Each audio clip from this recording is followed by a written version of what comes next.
ಮಂಡ್ಯದ ಗಂಡು ಮುತ್ತಿನ ಚೆಂಡು.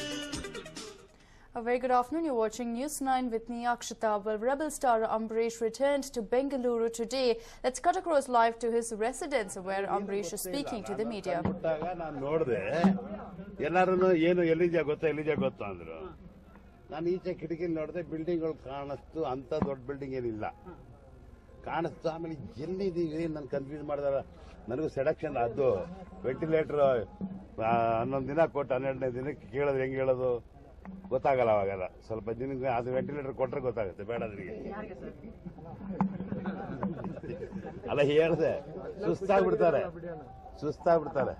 ಆಮೇಲೆ ಆ ಕಡೆ ಎಲ್ಲ ಒಂಥರ ಒಂದು ಗ್ರ್ಯಾಂಡ್ ಪ್ಲಾಜಾ ಅಂತ ಕಾಣಿಸ್ತು. ಗ್ರ್ಯಾಂಡ್ ಪ್ಲಾಜಾ ಅಂದ್ರೆ ಇದು ಬೆಂಗಳೂರಲ್ಲ, ಇದು ಸಿಂಗಾಪುರೇ ಅಂತ. Then I told them you are staying in the costliest city in the world ಅಂತ. ಎಸ್ ಅಂದ್ರೆ ಎಲ್ಲರೂ. ಎಲ್ಲ ಟ್ರೀಟ್ಮೆಂಟ್ ನಾನು ಹೇಳೋದನ್ನ ಇಲ್ಲೂ ಚೆನ್ನಾಗಿದೆ, ಅಲ್ಲಿಂದ ಇಲ್ಲಿ ಬಂದು ತಗೊಂಡು ಹೋಗ್ತಾರೆ. ಇಲ್ಲಿ ಇದ್ದಾರೆ. ನಾನು ಸ್ವಲ್ಪ ನೆಗ್ಲಿಜಲ್ ಮಾಡಿ ನಂದು ಅಟ್ರಾಸಿಟೀಸ್ಗೆ ಐ ಮೆಂಟ್ ಅಷ್ಟೇ. ಇಲ್ಲಾಂದ್ರೆ ಸುಮ್ಮನೆ ಇಲ್ಲೇ ಸೇರ್ಕೊಂಡಿದ್ರೆ ನಾನು ಅವ್ರು ಹೇಳಿದಾಗ 3 ದಿನದಲ್ಲಿ ಮುಗ್ದಿರೋದು ಇದು. ನಾಳೆ ಯಾವ ಡಾಕ್ಟರ್ ಅದೊಂದು ಗಲಾಟೆ ಮಾಡಿ ಕಿತ್ತಾಕಿ, ವೈರ್ ಕಿತ್ತಾಕಿ, ಪೈಪ್ಗಳು ಕಿತ್ತಾಕಿ ಒಡೆದು ಎಲ್ಲ ಆಯ್ತು. ಅದು ಕತೆ ಹೇಳಿದ್ರೆ ನಿಮಗೆ 3 ದಿನ ಬೇಕು. ರಜನಿಕಾಂತ್ ನನಗೆ ರಾತ್ರಿ ಅವ್ರ ಹೆಂಡತಿನೇ ಫೋನ್ ಮಾಡಿ ನನ್ನ ಹೆಂಡತಿಗೆ ಹೇಳಿ ಇಂಥ ಡಾಕ್ಟರ್ನ ಕಾಂಟ್ಯಾಕ್ಟ್ ಮಾಡಿ take his advice do that ಅಂತ. ಪಾಪ ಇವಳಿಗೆ ಬೇಕಾದಷ್ಟು ಫೋನ್ ಬಂದಿದೆ, ನೋಡಿಲ್ಲ. ಆಮೇಲೆ ಕಾಲರ್ ಸೈಡ್ ನೋಡಿದಾಗ ಲತಾ ರಜನಿಕಾಂತ್ ಅಂತ ಇದ್ದಾಗ ವಾಪಸ್ ಮಾಡಿ then she spoke to the doctor Rajinikanth ಹೇಳಿ ಆ ಡಾಕ್ಟರ್ಗೆ ಫೋನ್ ಮಾಡಿ ಆ ಡಾಕ್ಟರ್ ಹತ್ರ ಮಾತ್ರ no you bring him like that only ಅಂತ. ಹೆಂಗಿದಾರೆ ಹಂಗೆ ಕರ್ಕೊಂಬರ್ರಿ, ಇಲ್ಲೇನು ಟ್ರೀಟ್ಮೆಂಟ್ ಮಾಡಬೇಡಿ. So I went like that only. ಈಗ ಚೆನ್ನಾಗಿ ಬಂದಿದ್ದೀನಿ. ಇನ್ನು ನೋಡೋಣ. ಪ್ರಿನ್ಸಿಪಲ್ ಲೈಫ್ ಮಾಡಬೇಕು. ಅಲ್ಲಿ ದೇ ಡೋಂಟ್ ಅಲೋ. ಎಲ್ಲದಕ್ಕಿಂತ ಹೆಚ್ಚಾಗಿ ನಮ್ಗೇನಪ್ಪ ಫೀಲ್ ಆಗುತ್ತೆ ಅಲ್ಲಿ ಅಂದ್ರೆ, ಇಲ್ಲಿ ಪಾಸ್ಪೋರ್ಟ್ ಇದೆಯೋ ಇಲ್ಲೋ ಹಣವಂತರು ಬೇರೆ, ರಿಚ್ ಕ್ಲಾಸ್ ಬೇರೆ, ಇನ್ಫ್ಲೂಯೆನ್ಸ್ ಇರೋರು ಬೇರೆ, ಸ್ಮಾಲ್ ಪೀಪಲ್ ಬೇಕಾದಷ್ಟು ಜನ ಅವ್ರಿಗೆ ಪಾಸ್ಪೋರ್ಟ್ ಇದೆ ಅಂತ ನನಗೆ ಗೊತ್ತಿರಲಿಲ್ಲ. ಅವರೆಲ್ಲ ಪಾಪ ಹಣ ಖರ್ಚು ಮಾಡ್ಕೊಂಡು ಅಲ್ಲಿ ಬಂದಿದ್ರು. Every day minimum 20 people 15 people coming. So ಅದೊಂದು ಸ್ವಲ್ಪ ಪ್ರಿಕ್ ಆಯ್ತು ಅಷ್ಟೇ, ಏನಿಲ್ಲ. ಅವ್ರಿಗೇನು 1 ನಿಮಿಷ ಅಷ್ಟೇ. ಆಮೇಲೆ ನಾನು ಮಲೇಷ್ಯಾಗೆ ಹೋದ್ಮೇಲೆ ದೆನ್ ಇಟ್ ವಾಸ್ ಓಕೆ. ಅವ್ರಿಗೆ ಊಟ ತಿಂಡಿ ಸ್ಟೇ ಎಲ್ಲ ಮಾಡ್ಬೋದು. ಇಲ್ಲಿ ICU ಇದ್ದಾಗ ಕಷ್ಟ. ನನಗೇನು ಅಂತಾನೆ ಗೊತ್ತಾಗಲ್ಲ. ಫುಡ್ ಎಲ್ಲ ಸೇಮ್ ಥಿಂಗ್. ಸ್ವಲ್ಪ ಪ್ರಿನ್ಸಿಪಲ್ಡ್ ಆಗಿರೋದು, ಸ್ವಲ್ಪ ಮುಂಚೆಗಿಂತ ಸ್ವಲ್ಪ. ಮುಂಚೆಲೆ ಪ್ರಿನ್ಸಿಪಲ್ಡ್, ಇದಕ್ಕೆ ಸ್ವಲ್ಪ ಪ್ರಿನ್ಸಿಪಲ್ ಆಗಿದೆ.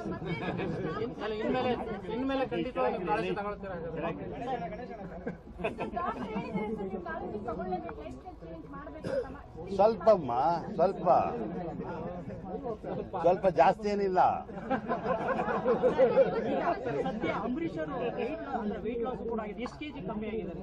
ಐ ವಾಸ್ 17 kgs ಕಮ್ಮಿ ಆಗಿದೆ. ಬಟ್ ಅದನ್ನ ಸ್ಟ್ರೆಂತ್ ಬರಬೇಕಲ್ಲ ನನಗೆ. ಐ ಹ್ಯಾವ್ ಟು ಈಟ್ ನಾವು.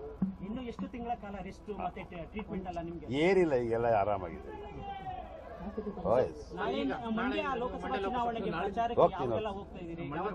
ನಾಳೆ I will meet the people in Mandya. I just meet the people. ದೂರ ಇದೇ ತರ 14ಕ್ಕೆ CM ನಾನು ಎಸ್ ಎಂ ಕೃಷ್ಣ ಮಂಡ್ಯ ಮಾತು. ಬೆಂಗಳೂರು ಕೇಳ್ತಾವ್ರೆ, ಅದೇನ್ ಮಾಡ್ತಾರೋ ಗೊತ್ತಿಲ್ಲ. ದೇವ್ರ ಆಸ್ಕಿಂಗ್ ನೀಲ್ಕಣಿ ಪಾಪ ಫೋನ್ ಮಾಡಿ ಅಂಬರೀಶ್ ಅವ್ರು ನೋಡಿ ನಿಮ್ಮ ಆರೋಗ್ಯ ಸರಿ ಇದ್ರೆ ಬನ್ನಿ, ನೋಡಿ ಬನ್ನಿ. ಏನು 2 ಮೀಟಿಂಗ್ ತಾನೆ, ಇಲ್ಲೇ ಇದ್ದಾಗ ಹೋಗ್ಬೋದು. ಕಾಂಗ್ರೆಸ್ ಹೈಕಮಾಂಡ್ ಇಂದ ನಿಮ್ಗೆ ಯಾವ ರೀತಿ ಸಲಹೆ ಸೂಚನೆ? ನೀನ್ ಇನ್ನ ಎಷ್ಟು ಪ್ರೆಸ್ ಮೀಟ್ ಮಾಡ್ತೀಯ ಅಲ್ಲಿಗೆ ಬರ್ತೀಯ ಹೇಳು ಬೇಗ. ಅಷ್ಟರಲ್ಲಿ ಹೇಳ್ಬಿಟ್ರೆ ನಾನು ಒಳಗೆ ಹೋಗ್ತೀನಿ. ಅಲ್ವಾ, ಅಲ್ಲಿ ತುಂಬಾ ಇಟ್ಕೊಂಡಿದ್ದೀನಿ ಸುಮ್ಮನೆ ಇದು ತಮಾಷೆಗೆ.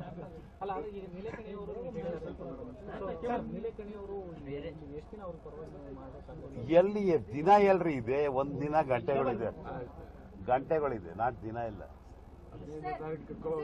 ಕ್ಯಾನ್ವಸಿಂಗ್ ಮುಗಿದೋಗ್ತದೆ 15 ಸರ್, ನೀವು ಒಬ್ಬ ಸಚಿವರಾಗಿ ಮತ್ತೆ ಇದಾಗಿ ಕಾಂಗ್ರೆಸ್ ಮೇಜರ್ ಸ್ಥಾನ ಗೆಲ್ಬೇಕು ಕಾಂಗ್ರೆಸ್ ಇಲ್ಲಿ. ವೆರಿ ಸಿಂಪಲ್ ಆಗಿ ಹೇಳ್ಬಿಡ್ತೀನಿ, ಅಲ್ಲೇ ಹೇಳ್ತೀನಿ, ಇಲ್ಲಿ ಹೇಳಕ್ಕಾಗಲ್ಲ. ಇಂಟ್ರೆಸ್ಟಿಂಗ್ ಇದೆ, ಎಲಾಬ್ರೇಟ್ ಮಾಡಿ ಹೇಳ್ಬೇಕು ಜನಕ್ಕೆ, ಸುಮ್ಮನೆ ತೇಲ್ಸ್ಬಿಟ್ರಲ್ಲ. ಯಾತಕ್ಕೆ ವೋಟ್ ಮಾಡ್ಬೇಕು? ಅಂಬರೀಷ್ ಹೇಳಿದ್ರೆ ವೋಟ್ ಮಾಡಬಾರ್ದು. ಯಾತಕ್ಕೆ ವೋಟ್ ಮಾಡ್ಬೇಕು ಅಂತ ಅಲ್ಲಿ ಹೇಳ್ತೀನಿ, ಸುಮ್ಮನೆ ಅಲ್ಲ. ಅಂಬರೀಷ್ ಅವರಿಗೆ ಇದು ಸೆಕೆಂಡ್ ಲೈಫ್ ಅಂತ ಇದು ನೀವು ಹೆಂಗ್ ಸೆಕೆಂಡ್ ಲೈಫ್ ಯಾಕ್ರಿ? ಯಾಕೆ ಸೆಕೆಂಡ್ ಲೈಫ್? ಹೆಂಗೆ? ಅದೇ ಸುಮ್ಮನೆ 50 days ನಾನು ಇಟ್ಕೊಂಡಿದ್ರೆ 3 ದಿನ ಸರಿ ಹೋಗೋದಮ್ಮ. ಸುಮ್ಮನೆ ಇವ್ರುಗಳು ಹಿಂಸೆ. ನಡೀರಿ ಹೋಗೋಣ, ಬರೋಣ, ಅಲ್ಲಿ ಬರ್ತೀರಾ? ಎಲಾಬ್ರೇಟ್ ಮಾಡಿ. ಏನಿದೆ, ಯಾಕೆ ವೋಟ್ ಮಾಡ್ಬೇಕು? ಎಜುಕೇಟ್ ಮಾಡ್ಬೇಕಲ್ಲ ಜನ. ಸುಮ್ಮನೆ ಬಂದು ಹೇಳ್ಬಿಟ್ಟು ಅಂಬರೀಷ್ ಹೇಳ್ದಾಗ ವೋಟ್ ಹಾಕ್ಬಿಡು ಅಂದ್ರೆ ಹೆಂಗೆ ಆಗ್ಬಿಡುತ್ತದೆ? ಯಾತಕ್ಕೋಸ್ಕರ ವೋಟ್ ಮಾಡಬೇಕು, ಅದನ್ನ ಅರ್ಥ ಇರಬೇಕು. ಅಲ್ಲ, ಏನಂದ್ರೆ ಸರ್, ಮಂಡ್ಯದಲ್ಲಿ ಅಂಬರೀಷ್ ಹೋಗ್ತೇನೆ, ಅಲ್ಲಿ ಪ್ರಚಾರ ಕಾರ್ಯಗಳು ಕಮ್ಮಿ ಆಗುತ್ತೆ, ಮತ್ತೆ ಎರಡು ಬಣಗಳ ನಡುವೆ ಏನೋ ಒಂದು ಗುದ್ದಾಟ, ಈ ತರ ಎಲ್ಲ ನೀವು ಪ್ರೆಸ್ ಅಲ್ಲಿ ಮಾಡಿರೋದು. ಯಾವ ಬಣನೂ ಇಲ್ಲ, ಎಲ್ಲ ನಮ್ಮ ರಮ್ಯಾ ಗೆಲ್ಬೇಕು, ಗೆಲ್ತಾಳೆ ಬಿಡಿ. ದರ್ಶನ್ ಅವರು ನಾನು ಮಂಡ್ಯ ಬರೋದಿಲ್ಲ ಅಂತ ನಿನ್ನೆ ಹೇಳಿದ್ರು. ಬರಲ್ಲ ಅಂತ ಅವ್ಳು ಹೇಳಕ್ ಚಾನ್ಸೇ ಇಲ್ಲ ಬಿಡಿ. ಯಾಕೆ ಬರೋದಿಲ್ಲ? ಅವ್ರು ಕರೆದಿದ್ರೆ ಬರೋರು. ಈಗ ನನ್ನ ನಿಲ್ಕಿನಿಗೆ ನಾನೇ ಕೇಳಲ್ಲ, ನನಗೆ ಬಿದ್ದಿದೆ, ನಾನು ಬರ್ತೀನಿ ಅಂತ ನಾನು ಕೇಳಕ್ಕಾಗಲ್ಲ. ಅವ್ರು ಕೇಳಿದ್ದಕ್ಕೋಸ್ಕರ ಹೋಗ್ತೀನಿ. ಈಗ ಶ್ಯಾಮ್ನವ್ರಿಗೆ ನಾನು ಹೋಗ್ಬೇಕಾ? But he asked me, is the big man. ಅವ್ರ ಟರ್ನ್ ಓವರೇ ಒಂದು ತಿಂಗಳಿಗೆ 5,000 ಕೋಟಿ. ಇಲ್ವೇನೋ ನಮ್ಮ ಗೌರ್ಮೆಂಟ್ ಇಲ್ವೇನೋ? ಮಂಡ್ಯ ಏನು ಇಲ್ವೇ ಇಲ್ಲ, ಪ್ಯಾಚಪ್ ಇಲ್ಲ, ಏನಾದ್ರು ರೆಡಿ ಆಗವ್ರೆ, ಎಲ್ಲಾರು ವೋಟ್ ಮಾಡ್ತಾರೆ ಬಾಮ್ಮ. ಸುಮ್ಮನೆ ಇದೆಲ್ಲ ನ್ಯೂಸ್ ಅಷ್ಟೇ. ಸಣ್ಣ ಪುಟ್ಟ ಎಲ್ಲೋ ನಡೀತದೆ, ಸಣ್ಣ ಪುಟ್ಟದ್ದು ಇರುತ್ತೆ. ಸ್ವಲ್ಪ ಈ ಹುಡುಗಿಗೂ ಸ್ವಲ್ಪ ಸಣ್ಣದ, ಅವ್ರಿಗೆ ಇನ್ನ ಟು ಯಂಗ್. ಅವ್ಳು ಕರೆದ್ರೆ ಬರ್ತಾರೆ, ಅವಳು ಕರೆದು ಕ್ಯಾಂಡಿಡೇಟ್. ನಾನು ಹೇಳೋದು, ನಾನು ಬಾಸ್ ಅವನಿಗೆ. ನಾನು ಹೇಳಿದ್ರೆ ವಿಷ ಕುಡಿದ್ರೆ ಕುಡಿಬಿಡ್ತಾನೆ. ಹಂಗಂದ್ಬಿಟ್ಟು ನಾವು ಅಡ್ವಾಂಟೇಜ್ ತೆಗಿಬಾರ್ದು. I should not insult. ಈಗ ನಿಮ್ದೇ ಆದ ಒಂದು ಉದ್ಯೋಗ ಇದೆ, ನಿಮ್ ಕೆಲಸ ಇದೆ, ಅದನ್ನ ಬಿಟ್ಬಿಡ ಬರ ಇಲ್ಲಿ ಅಂತ ಅಂದ್ರೆ ಸರಿ ಇಲ್ಲ. ಅದು ಆಮೇಲೆ ನಿಮ್ ಗೌರವ ಕೊಟ್ಟು ಮಾಡ್ಬೇಕು, ಅವಾಗ ಓಕೆ ಯಾರಾದ್ರೂ ಆಗಲಿ. ಕನ್ನಡ ಇಂಡಸ್ಟ್ರಿ ಒಟ್ಟಿಗೆ ಈಗ ಶಿವಮೊಗ್ಗದಲ್ಲಿ ಶಿವರಾಜ್ ಕುಮಾರ್ ಅವರಿಗೆ ಜೆಡಿಎಸ್, ಇಲ್ಲಿ ಕಾಂಗ್ರೆಸ್, ನೀವು ಲೀಡರ್, ಈಗ ಏನ್ ಸರ್? ನಾವು ಕಾಂಗ್ರೆಸ್ ಅಲ್ಲಮ್ಮ. ಒಂದ್ ನಿಮಿಷ ಹೇಳ್ತೀನಿ ಕೇಳೋ. ಅವರು JDS ಅಲ್ಲಿ ಮಾಡ್ತಾ ಇದ್ದಾರೆ, ಸಂತೋಷ. ಅವ್ರಿಗೆ ಗೆಲ್ಲಿ ಸಂತೋಷ, ನಮಗೆ ಬೇಜಾರಿಲ್ಲ. ಅವ್ರವ್ರಿಗೆ ಜನ ಯಾರ ಕಡೆ ಪ್ರೀತಿ ವಿಶ್ವಾಸ ತೋರಿಸ್ತಾರೋ ಅದ್ ಕಡೆ ವಾಲುತ್ತೆ. ಯಾತಕ್ಕೋಸ್ಕರ ಜನ ವೋಟ್ ಮಾಡಬೇಕು ಅಂತ ಜನ ತಿಳ್ಕೋಬೇಕು, ನಾನಲ್ಲ. ಅಲ್ಲ, ಕಲಾವಿದ ಜಗಳ ಅದು ನನಗೆ ಬೇಕಾಗಿಲ್ಲ, ನನಗೆ ಜಾಸ್ತಿ ಗೊತ್ತಿಲ್ಲ. ಬಟ್ ನಾನು ಹೇಳೋದಿಷ್ಟೇ, ನಾನು ಒಬ್ಬ ವಿಲನ್ ಆಗಿ ಬಂದವನು, ಪೋಷಕ ನಟನಾದ್ರೆ, ನಾಯಕ ನಟನಾದ್ರೆ, 3 ಸತಿ MP ಆದ್ರೆ, 3 ಸತಿ MP ಆಗಿ ಅಶೋಕ್ ಅವಲಲ್ಲಿ ಪ್ರೆಸಿಡೆಂಟ್ ಆಫ್ ಇಂಡಿಯಾ ಮುಂದೆ, ಪ್ರೈಮ್ ಮಿನಿಸ್ಟರ್ ಮುಂದೆ, ಇಡೀ ಕ್ಯಾಬಿನೆಟ್ ಮಂತ್ರಿಗಳ ಮುಂದೆ ಹೋಗಿ ಓಟ್ ತಗೊಂಡೆ. ಅದು because of Congress, may be because of Sonia Gandhi also major. ಇಲ್ಲಿ ಬಂದೆ, ಸೋತೆ 2 ಸತಿ. ಸೋತಿದ್ರು ನನ್ನ ತಿರ್ಗಾ ನಿಲ್ಸಿ ಗೆಲ್ಸಿ, ನಾನೇನು ಲಾಬಿ ಮಾಡಿದ್ ನಮ್ಮ ಮಂತ್ರಿ ಮಾಡ್ಕೊಡಿ ಅಂತ. ಯಾರನ್ನ 50 ಜನ MLAಗಳು ಕರ್ಕೊಂಡು ಹೋಗಿಲ್ಲ. ತಿರ್ಗಾ ನನ್ನ ಕ್ಯಾಬಿನೆಟ್ ಮಂತ್ರಿ ಮಾಡಿದ್ದಾರೆ. ಅದಕ್ಕೆ ನಾನು ಜಸ್ಟಿಫಿಕೇಶನ್ ಮಾಡಬೇಕು. 43,000 ಜನ ವೋಟಿಂದ ಗೆಲ್ಸ್ಕೊಟ್ಟವ್ರೆ ಮಂಡ್ಯದವ್ರು ನನ್ನ. ಆ ವೋಟ್ ಕೊಟ್ಟಿರೋ ಜನಕ್ಕೆ ನಾನು ಮಾಡಿದ್ರೆ ತಾನೇ ನನ್ನ ಜೀವನ ಇವತ್ತು ವಾಪಸ್ ಬಂದಿರೋದಕ್ಕೂ ಸಾರ್ಥಕ. I have done it. ನಾನು ಮಾಡಿಲ್ಲ ಅಂತಲ್ಲ, ಈಗಾಗಲೇ ನಾನು 9 ತಿಂಗಳಲ್ಲಿ I have done very fantastic thing. ಅದನ್ನ ಆಮೇಲೆ ಹೇಳ್ತೀನಿ, ಅದು ಸುಮ್ಮನೆ ಅಷ್ಟೇ ಹೇಳ್ಬೋದು. ಯಾಕಂದ್ರೆ ಅಥೆಂಟಿಕ್. ನನಗೆ ಬೇರೆಯವ್ರ ವಿಷಯ ಬೇಡ, ನಂದು ಕೇಳಿ ಹೇಳ್ತೀನಿ.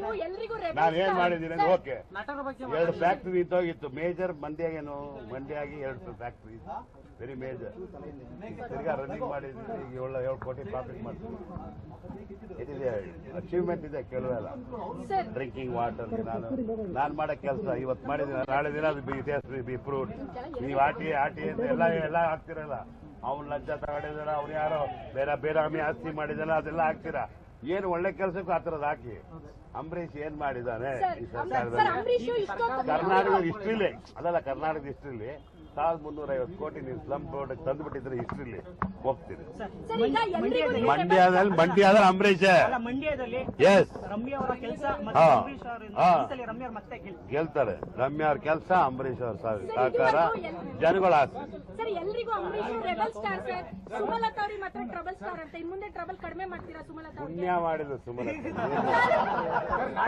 ಪುಣ್ಯ ಸ್ಟಾರ್ ಅವಳು, ಪುಣ್ಯ ಸ್ಟಾರ್. ನನಗಿಂತ ಬೇಕಾ ಏನಮ್ಮ? ಕರೆಕ್ಟಾ? ನೋಡ ಅಲ್ಲಿ ಕರೆಕ್ಟ್ ಅಂದ್ಲು. ನನಗಿಂತ ಬೇಕಂದ್ರೆ ಕರೆಕ್ಟ್ ಅಂದ್ಲು. ಅಲ್ಲ ಸರ್, ಅಲ್ಲ ನೀವು ಬೇಕಾದ್ರೆ ನೀವು ಸಖತ್ trouble ಕೊಡ್ತೀರಾ?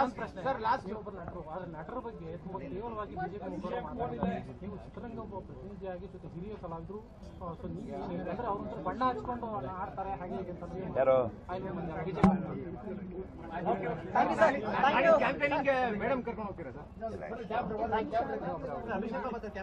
ಆಯ್ನೂರು ಮಂಜುನಾಥ್ ಮಾತಾಡಿದ್ರೆ ಅವ್ರಿಗೂ ನಟರು ಯಾರು ಅಂತ ಗೊತ್ತಿದೆ. ಯಾವತ್ತು ಇವ್ರು ನಟರ ಮನೆ ಬಾಗ್ಲ ಹತ್ರ ಹೋಗಿದ್ದಾರೆ ಅಂತ ತಿಳ್ಕೋಬೇಕು ಅವರು. ನಟರು ಅಂದ್ರೆ ಅಷ್ಟು ಸುಲಭ ಏನಲ್ಲ. ಬಣ್ಣ ಹಚ್ಕೊಂಡು ಆಡೋಂಥವ್ರು, ಬಣ್ಣ ಹಚ್ಕೊಂಡೆ ಪಾಪ ಜೀವನ ನಮ್ಗೆ. ಇವ್ರು ಬಣ್ಣ ಹಚ್ಕೊಳ್ಳೋದೇ ಮಾಡ್ಕಾಗಲ್ವಾ?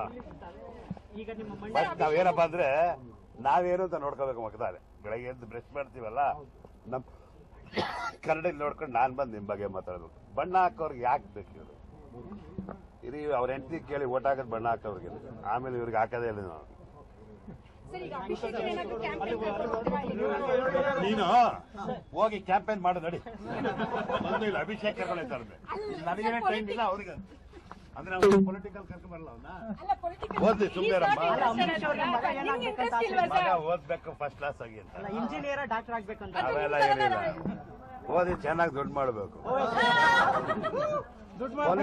ಪೊಲಿಟಿಕ್ಸ್ ನಿಮ್ ತರ ಅಂದ್ರೆ ಜನನಾಯಕ ಆಗ್ಬಾರ್ದು. ಇಲ್ಲ, ಪೊಲಿಟಿಕ್ಸ್ ಸರ್ ನಿಮ್ ತರ ಜನನಾಯಕ ಬೇಡ.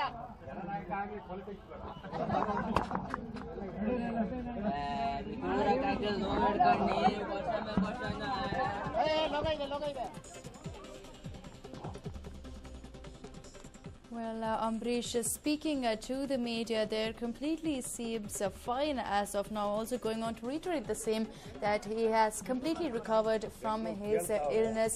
Absolutely no problem now, just that he will have to rest for some time before he is completely okay. Also going on to state that he will be meeting the people of Mandya tomorrow, and when asked about the factionalism within the Mandya Congress, he went on to state that it is simply a very petty issue and that Ramya is still very young. He will definitely go and sort things out. Also, of course, stating that if he had called Ramya, she would have definitely rushed to his side. Besides that, also speaking about a slew of political issues, Ambrish making it very clear that he is very much back in the political fray, and that all of the love that he received over the last many months has helped him to post a complete recovery. But Ambrish, at his witty best there, he went on to go ahead and dismiss all sorts of talk about any sort of divide within the Mandya Congress, and besides that also went on to say that